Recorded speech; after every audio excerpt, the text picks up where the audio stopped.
हर हर महादेव दोस्तों, आप सभी का स्वागत है मेरे चैनल पे। आज मैं अपनी पहली वीडियो पोस्ट करने जा रही हूँ अपने चैनल पे और आगे भी मैं भक्ति और साधना से भरपूर बहुत सारे वीडियोस आप लोगों के साथ शेयर करती रहूँगी।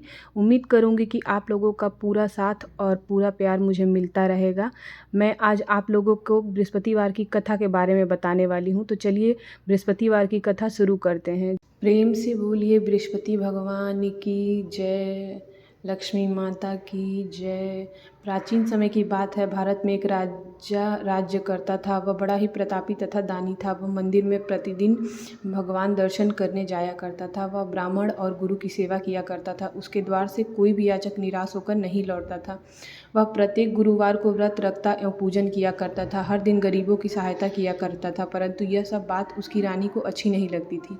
न ही किसी को एक भी पैसा दान में देती और राजा से भी ऐसा करने को मना किया करती थी। एक समय की बात है, राजा शिकार खेलने वन चले गए। घर में रानी और दासी अकेली थी। उस समय भगवान बृहस्पति देव साधु का रूप धारण कर राजा के दरवाजे पर भिक्षा मांगने आए। साधु ने रानी से भिक्षा मांगी तो वह कहने लगी, हे साधु महाराज, मैं इस दान पुण्य से तंग आ गई हूँ।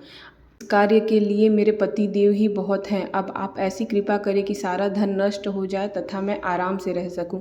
साधु रूपी बृहस्पति देव ने कहा, हे देवी, तुम बड़ी विचित्र हो। संतान और धन से कोई भी दुखी नहीं होता, इसको सभी चाहते हैं। पापी भी पुत्र और धन की इच्छा करता है। अगर तुम्हारे पास धन अधिक है तो भूखे मनुष्यों को भोजन कराओ, प्याऊ लगवाओ, ब्राह्मणों को दान दो, धर्मशालाएं बनवाओ, कुआं तालाब बनवाओ, बावड़ी बगीचे आदि का निर्माण कराओ तथा निर्धन की कुंवारी कन्याओं का विवाह कराओ। साथ ही यज्ञ आदि कराओ। इस प्रकार के कर्म करने से आपके कुल का नाम परलोक में सार्थक होगा तथा स्वर्ग की प्राप्ति होगी। परंतु रानी साधु की इन बातों से खुश नहीं हुई। उसने कहा, हे साधु महाराज, मुझे ऐसे धन की आवश्यकता नहीं जिसको मैं अन्य लोगों को दान देती फिरूं तथा जिसको रखने और संभालने में ही मेरा सारा समय नष्ट हो जाए। साधु ने कहा, हे देवी, यदि तुम्हारी ऐसी ही इच्छा है तो जैसा मैं तुम्हें बताता हूँ वैसा ही करना। बृहस्पतिवार के दिन घर के आंगन को गोबर से लीपना, अपने केशों को पीली मिट्टी से धोना, केशों को धोते समय स्नान करना, राजा को कहना हजामत कराए, भोजन में मांस मदिरा खाना, कपड़ा धोबी के यहाँ धुलने देना। इस प्रकार 7 बृहस्पतिवार करने से तुम्हारी समस्त धन संपत्ति नष्ट हो जाएगी। यह कहकर साधु महाराज रूपी बृहस्पति देव अंतर्ध्यान हो गए। रानी ने साधु के कहने के अनुसार 7 बृहस्पतिवार तक वैसा ही करने का विचार किया। साधु के बताए अनुसार कार्य करते हुए केवल 3 बृहस्पतिवार ही बीते थे कि समस्त धन संपत्ति नष्ट हो गई। भोजन के लिए दोनों समय परिवार तरसने लगा तथा सांसारिक भोगों से दुखी रहने लगा। जब राजा और रानी तब राजा ने रानी से कहा, हे रानी, तुम यहाँ पर रहो, मैं दूसरे देश को जाता हूँ, क्योंकि यहाँ मुझे सभी मनुष्य जानते हैं, इसलिए मैं यहाँ कोई कार्य नहीं कर सकता हूँ। अब मैं परदेश जा रहा हूँ, वहाँ कोई काम धंधा करूँगा, शायद हमारा भाग्य बदल जाए। ऐसा कहकर राजा परदेश चला गया। वहाँ से वह जंगल से लकड़ी काट कर लाता और शहर में बेचता। इस तरह अपना जीवन व्यतीत करने लगा। इधर राजा के बिना रानी और दासियाँ दुखी रहने लगी। किसी दिन भोजन मिलता, किसी दिन जल पीकर ही रह जाती। एक समय रानी और दासी को 7 दिन बिना भोजन के व्यतीत करना पड़ा। तो रानी ने अपनी दासी से कहा, हे दासी, पासी के नगर में मेरी बहन रहती है, वह बड़ी धनवान है। तू उसके पास जा और 5 सेर बेझर मांग के ले आ, जिससे कुछ समय के लिए गुजारा हो जाएगा। दासी रानी की बहन के पास गई। रानी की बहन उस समय पूजा कर रही थी। बृहस्पतिवार का दिन था। दासी ने रानी की बहन से कहा, हे रानी, मुझे आपकी बहन ने भेजा है, मुझे 5 सेर बेझर दे दो। दासी ने यह बात अनेक बार कही, परंतु रानी की बहन ने कोई उत्तर नहीं दिया, क्योंकि उस समय वह बृहस्पतिवार की कथा सुन रही थी। जब दासी को रानी की बहन से कोई उत्तर नहीं मिला तो वह बहुत दुखी हुई। उसे क्रोध भी आया। वह रानी के पास लौट आई और आकर बोली, हे रानी, आपकी बहन तो बहुत घमंडी स्त्री है, वह छोटे लोगों से बात भी नहीं करती। मैंने उसे कहा तो उसने कोई उत्तर नहीं दिया, मैं वापस चली आई। रानी बोली, हे दासी, इसमें उसका कोई दोष नहीं है। जब बुरे दिन आते हैं तो कोई भी सहारा नहीं देता। अच्छे बुरे का पता विपत्ति में ही लगता है। जो ईश्वर की इच्छा होगी वही होगा। यह सब हमारे भाग्य का दोष है। उधर रानी की बहन ने सोचा कि मेरी बहन की दासी आई थी, परंतु मैं उससे नहीं बोली, इससे वह बहुत दुखी हुई होगी। अतः कथा सुन विष्णु भगवान का पूजन समाप्त कर वह अपने बहन के घर गई। अपनी बहन में बृहस्पतिवार की कथा सुन रही थी। तुम्हारी दासी हमारे घर गई थी, परंतु जब तक कथा होती है तब तक न हम बोलते हैं और न ही उठते हैं, इसलिए मैं नहीं बोली। कहो दासी क्यों गई थी? रानी बोली, हे बहन, हमारे घर में अनाज नहीं था। वैसे तुमसे कोई बात छिपी नहीं है, इस कारण मैंने दासी को तुम्हारे पास 5 सिर बेजर लेने के लिए भेजा था। रानी की बहन बोली, बहन देखो, बृहस्पति भगवान सबकी मनोकामना पूर्ण करते हैं। देखो शायद तुम्हारे घर में भी अनाज रखा हो। सुनकर दासी जब अंदर गई तो उसे एक घड़ा बेजर से भरा हुआ मिल गया। उसे बड़ी हैरानी हुई, क्योंकि उसने प्रत्येक बर्तन देख लिया था। उसने बाहर आकर रानी को बताया। दासी अपनी रानी से कहने लगी, हे रानी देखो, वैसे जब हमें अन्न नहीं मिलता तो हम रोज ही व्रत करते हैं, क्यों न इनसे व्रत की विधि पूछ ली जाए, ताकि हम भी व्रत किया करेंगे। दासी के कहने पर रानी ने अपनी बहन से बृहस्पतिवार व्रत के बारे में पूछा। उसकी बहन ने बताया, हे रानी बहन, बृहस्पतिवार को सूर्योदय से पूर्व उठकर स्नान आदि करके बृहस्पतिवार का व्रत करना चाहिए, लेकिन इस दिन सिर नहीं धोना चाहिए। बृहस्पतिवार के व्रत में चने की दाल और मुनक्का से विष्णु भगवान का केले की जड़ में पूजन करें तथा दीपक जलावे। इस दिन एक ही समय भोजन करें। भोजन में पीले खाद्य पदार्थ का ही करें तथा कथा सुने। इस प्रकार करने से गुरु भगवान प्रसन्न होते हैं और अन्न पुत्र धन देते हैं। इस तरह व्रत और पूजा की विधि बताकर रानी की बहन अपने घर लौट गई।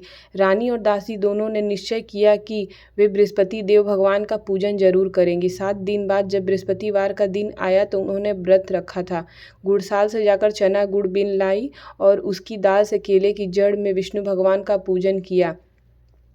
अब भोजन कहाँ से आए? दोनों बड़ी दुखी हुई, परंतु उन्होंने व्रत किया था, इस कारण बृहस्पति देव भगवान प्रसन्न थे। वे एक साधारण व्यक्ति के रूप में 2 थालों में सुंदर पीला भोजन लेकर आए और दासी से कहने लगे, हे दासी, यह भोजन तुम्हारे और रानी के लिए है, तुम दोनों करना। दासी भोजन पाकर बहुत ही प्रसन्न हुई। रानी से बोली, रानी जी भोजन कर लो। रानी को भोजन आने के बारे में कुछ भी नहीं पता था, इसलिए वह दासी से बोली, जा भोजन तू ही कर, क्यों व्यर्थ में हमारी हंसी उड़ाती है। दासी बोली, एक व्यक्ति अभी भोजन दे गया है। रानी कहने लगी, वह भोजन तेरे लिए ही दे गया है, तू ही भोजन कर। दासी ने कहा, वह व्यक्ति हम दोनों के लिए 2 थालों में सुंदर पीला भोजन दे गया है, इसलिए हम दोनों भोजन करेंगी। बृहस्पति भगवान को नमस्कार कर भोजन प्रारंभ कर दिया। रानी और दासी प्रत्येक बृहस्पतिवार को गुरु भगवान का व्रत करने लगी और पूजा करने लगी। बृहस्पति भगवान की कृपा से उनके पास धन हो गया, परंतु रानी फिर पहले की तरह आलस्य करने लगी। तब दासी ने बोला, देखो रानी, तुम पहले भी इस प्रकार आलस्य करती थी, तुम्हें धन रखने में कष्ट होता था, इसी कारण सभी धन नष्ट हो गया। अब गुरु भगवान की कृपा से धन मिला है तो तुम्हें आलस्य होता है। बड़ी मुसीबतों के बाद हमें यह धन पाया है, हमें दान पुण्य करना चाहिए, भूखे मनुष्यों को भोजन कराना चाहिए, प्याऊ लगवाना चाहिए, ब्राह्मणों को दान देना चाहिए, कुआं, तालाब, बावड़ी आदि का निर्माण करवाना चाहिए, मंदिर पाठशाला बनवा कर दान करना चाहिए, कुंवारी कन्याओं का विवाह करवाना चाहिए। धन को शुभ कार्यों में खर्च करना चाहिए, जिससे तुम्हारे कुल का यश बढ़े, स्वर्ग की प्राप्ति हो और पितर प्रसन्न हो।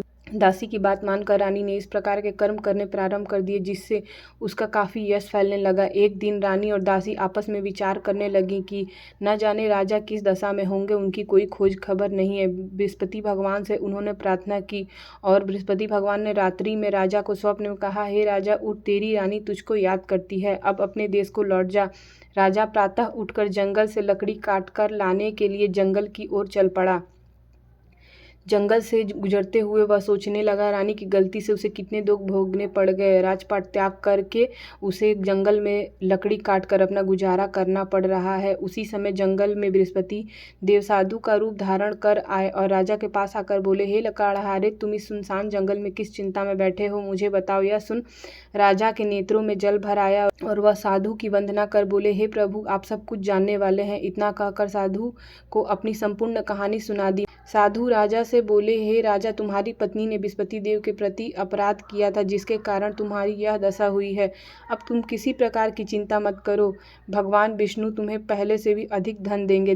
देखो, तुम्हारी पत्नी ने बृहस्पति भगवान का व्रत प्रारंभ कर दिया है, अब तुम भी बृहस्पतिवार का व्रत करो। चने की दाल और गुड़ जल के लोटे में डालकर केले के वृक्ष में विष्णु भगवान का पूजन करो तथा कथा सुनो, भगवान तुम्हारी सभी मनोकामना पूर्ण करेंगे। साधु को प्रसन्न देखकर राजा बोले, हे प्रभु, मुझे लकड़ी बेचकर इतना पैसा भी नहीं बचता जिससे भोजन के उपरांत कुछ बचा सकूं। मैंने रात्रि में अपनी रानी को व्याकुल देखा। मेरे पास कोई साधन नहीं है जिससे समाचार जान सकूं। मैं बृहस्पतिवार की क्या ही कहानी कहूँ, मुझे तो कुछ भी मालूम नहीं। साधु ने कहा, हे राजा, तुम किसी बात की चिंता मत करो। बृहस्पतिवार के दिन तुम रोजाना की तरह लकड़ियाँ काट कर शहर ले जाना। तुम्हें रोज से दुगना धन प्राप्त होगा जिससे तुम भली भांति भोजन कर लोगे तथा बृहस्पति देव की पूजा का सामान भी आ जाएगा। बृहस्पतिवार की कथा इस प्रकार है। प्राचीन काल में बहुत ही निर्धन ब्राह्मण रहता था। उसको कोई भी संतान नहीं थी। वह नित्य प्रतिदिन पूजा पाठ किया करता था, परंतु उसकी स्त्री बहुत मलिनता के साथ रहती थी। वह न ही स्नान करती, न किसी देवता का पूजन करती थी। प्रातःकाल उठते ही सर्वप्रथम भोजन करती थी, बाद में कोई अन्य कार्य करती थी। ब्राह्मण देवता बहुत दुखी रहते थे। भगवान की कृपा से ब्राह्मण के घर में कन्या उत्पन्न हुई। वह कन्या बचपन से ही बृहस्पतिवार का व्रत रखती और विष्णु भगवान का जप करने लगी। और जप करने के उपरांत जब वह पाठशाला जाती तो पाठशाला के मार्ग में वह जौ डालती जाती और पाठशाला से लौटते वक्त वही जौ स्वर्ण के हो जाते और उन स्वर्ण के जौ को वो बिन लाती। तीन कन्या सोने के दानों को साफ कर रही थी तो उसकी माँ ने कहा, हे बेटी, सोने के दानों को साफ करने के लिए सोने का सूप भी होना चाहिए। अगले दिन बृहस्पतिवार का दिन था। बृहस्पति देव की पूजा करके कन्या ने प्रार्थना की, हे बृहस्पति देव, आप मुझे सोने का सूप दे दीजिए। पूजा समाप्त कर कन्या पाठशाला जाते हुए रोजाना की तरह जौ के दाने डालते जाती। वापस आते समय उसे सोने का सूप मिला। वह घर ले आई। जब वह सोने के सूप में दानों को साफ कर रही थी, उसी समय नगर का राजकुमार वहां से होकर गुजर रहा था। कन्या की सुंदरता को देखकर राजकुमार कन्या पर मोहित हो गया और महल जाकर राजकुमार ने राजा से उस लड़की के साथ विवाह करने की इच्छा प्रकट की। राजा ने ब्राह्मण को महल बुलाकर राजकुमार से उसकी लड़की के विवाह की बात कही। ब्राह्मण तैयार हो गया और धूमधाम से लड़की का विवाह राजकुमार के साथ हो गया। कन्या के घर से जाते ही फिर से घर में गरीबी का निवास हो गया और ब्राह्मण देवता बहुत दुखी रहने लगे। एक दिन वह अपनी बेटी के यहाँ गया और सारा समाचार बताया। कन्या ने बहुत सा धन देकर पिता को विदा कर दिया। कुछ समय के लिए पिता का उस धन से गुजारा हुआ, परंतु कुछ समय बाद फिर वही हाल हो गया। कन्या के पिता फिर पुत्री के पास आए और सारा समाचार सुना दिया। पुत्री ने कहा, हे पिताजी, आप माता जी को यहाँ ले आओ, मैं उन्हें वह विधि बता दूंगी जिससे गरीबी समाप्त हो जाएगी। ब्राह्मण अपनी पत्नी के साथ पुत्री के यहाँ पहुंचा। पुत्री ने सबसे पहले अपनी माँ को समझाया कि माँ, तुम प्रतिदिन उठ के स्नान आदि करके विष्णु भगवान का पूजन किया करो, जिससे गरीबी दूर हो जाएगी। परंतु उसकी माँ का वही ढंग रहा। एक दिन क्रोधित होकर कन्या ने अपनी माँ को कोठरी में बंद कर दिया और प्रातः उठाकर उसे स्नान आदि करवा के पूजा पाठ करवाया तो उसकी बुद्धि ठीक हो गई और उसके बाद वह भी प्रतिदिन पूजा पाठ करने लगी। व्रत के प्रभाव से ब्राह्मण देवता के घर में भी धन की वर्षा होने लगी। दोनों पति पत्नी धन संपत्ति पाकर आनंद पूर्वक जीवन यापन करने लगे। इस तरह कहानी कह के साधु देवता लोप हो गए। अगले दिन बृहस्पतिवार का दिन था। लकड़हारे ने भगवान विष्णु का पूजन किया तथा व्रत किया, जिससे उसके सभी कलेश दूर हो गए। लेकिन अगले बृहस्पतिवार को कामकाज में व्यस्त होने के कारण भगवान विष्णु का पूजन और व्रत करना वह भूल गया। उसी दिन नगर के राजा ने घोषणा करके सबको सूचित किया कि प्रत्येक नागरिक मेरे महल में भोजन करने आए। जो नहीं आएगा उसे अपराधी मानकर दंड दिया जाएगा। लकड़हारा बने राजा ने उस नगर के राजा की घोषणा सुनी, लेकिन जंगल से लकड़ी काट कर लाने में उसे देर हो गई, जिसके वजह से वह सब महल में भोजन करने नहीं जा सका। अतः राजा के सैनिक लकड़हारे को पकड़कर महल ले आए। राजा ने उसे महल के कक्ष में बैठाकर भोजन करवाया। महल के खूंटी पर रानी का सोने का हार लटका हुआ था, जो गायब हो चुका था। यह देखकर राजा को निश्चय हो गया कि यह हार इसी ने चुराया है, इसलिए उसे जेल खाने में बंद करवा दिया गया। कारावास में लकड़हारा मन ही मन चिंता में बैठ गया कि न जाने किस जन्म के पूर्व कर्मों की वजह से उसे यह सजा मिली है, और अपने आप को कोसने लगा। तभी थोड़ी देर में भगवान बृहस्पति देव सन्यासी के रूप में उसके सामने प्रकट हो गए और उन्होंने कहा, हे लकड़हारे, तुमने बृहस्पति देव की पूजा नहीं की, इसी कारण तुम्हें कष्ट हुआ, लेकिन अब चिंता मत करो। बृहस्पतिवार के दिन कारागार के दरवाजे पे 4 पैसे पड़े मिलेंगे, उनसे तुम विष्णु भगवान की पूजा का सामान लेना और बृहस्पतिवार का पूजन करना, जिससे तुम्हारे सभी कष्ट दूर हो जाएंगे। लकड़हारे ने बृहस्पतिवार की कथा कही और पूजन किया, जिससे बृहस्पति भगवान प्रसन्न हो गए और स्वप्न में लकड़हारे को कारागार से मुक्त करने के लिए राजा से कहा। अगले दिन खूंटी पर रानी का टंगा हुआ हार देखकर राजा ने लकड़हारे को मुक्त कर दिया और धन आभूषण देकर उसे विदा कर दिया। लकड़हारा बना राजा अपने नगर की ओर चल दिया। जब नगर की ओर पहुंचा तो उसे बहुत सारे बाग बगीचे, धर्मशालाएं आदि दिखाई दिए, जिससे उसने पूछा कि यह धर्मशालाएं किसने बनवाई है। सभी ने बताया रानी और दासी ने बनवाई है। राजा महल पहुंचा तो वह रानी से कहने लगा, एक बार तो सभी बृहस्पति देव का व्रत करते हैं, परंतु मैं दिन में 3 बार कथा कहूँगा तथा पूजन किया करूँगा। अब राजा के दुपट्टे में हर वक्त चने की दाल बंधी रहती थी। वह दिन में 3 बार कथा कहता था। एक दिन उसने निश्चय किया कि अपनी बहन के यहाँ हो आए और घोड़े पर सवार होकर राजा अपनी बहन के यहाँ निकल पड़ा। रास्ते में कुछ लोग मुर्दे को लिए जा रहे थे। राजा ने लोगों से कहा कि आप मेरी बृहस्पतिवार की कथा सुन लें। लोगों ने कहा कि हमारा तो व्यक्ति मर गया है, इसे अपनी कथा की पड़ी है। परंतु कुछ लोग कहने लगे कि चलो हम तुम्हारी कथा भी सुन लेंगे। इसके बाद राजा ने अपनी कथा प्रारंभ कर दी। कथा आधी होते ही मुर्दा हिलने लगा। कथा समाप्त होते ही मुर्दा उठ खड़ा हुआ। फिर राजा आगे की ओर चल पड़ा। उसने देखा एक खेत में किसान हल चला रहा है। उसने अपनी कथा सुनने के लिए किसान से कहा तो किसान ने कथा सुनने से मना कर दिया। उसने कहा, जब तक मैं तेरी कथा सुनूंगा तब तक 4 हरैया जोत लूंगा। जा तू अपनी कथा किसी और को सुनाना। जिससे राजा आगे की ओर चल पड़ा। राजा के आगे बढ़ते ही बैल पछाड़ खा के गिर गया और किसान के पेट में जोर से दर्द होने लगा।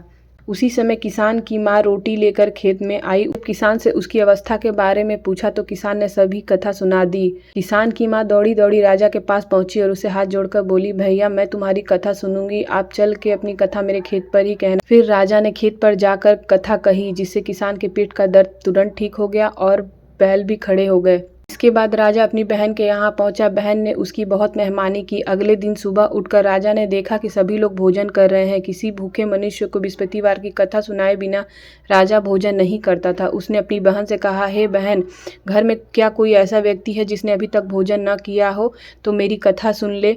बहन ने कहा, हे भैया, पहले यहाँ सभी भोजन करते हैं, बाद में कोई अन्य कार्य करते हैं। अगर बाहर में ऐसा कोई है तो मैं देख आती हूँ। और ऐसा कहकर वह एक कुम्हार के घर चली गई, जहां उसे पता चला कि उसके घर 3 दिन से किसी ने भोजन नहीं किया है, क्योंकि उसका लड़का बीमार था। बहन ने कुम्हार से अपने भाई की कथा सुनने के लिए आग्रह की और वह मान गए।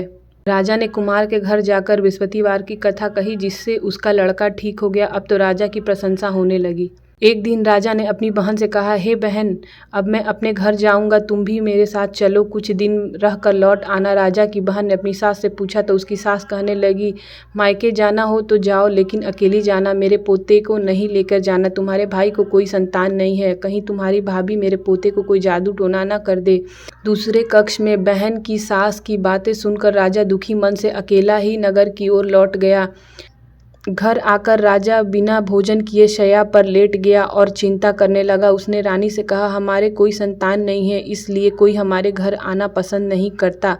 रानी ने राजा से कहा, प्राणनाथ, आप चिंता नहीं कीजिए, बृहस्पति देव ने हमें सब कुछ दिया है, वो हमें संतान भी अवश्य देंगे। उसी रात बृहस्पति देव ने राजा को स्वप्न में कहा, हे राजा, उठ, सारे सोच त्याग दे, तेरी रानी गर्भवती है। अगले ही 9 महीने बाद रानी के गर्भ से एक सुंदर पुत्र ने जन्म लिया।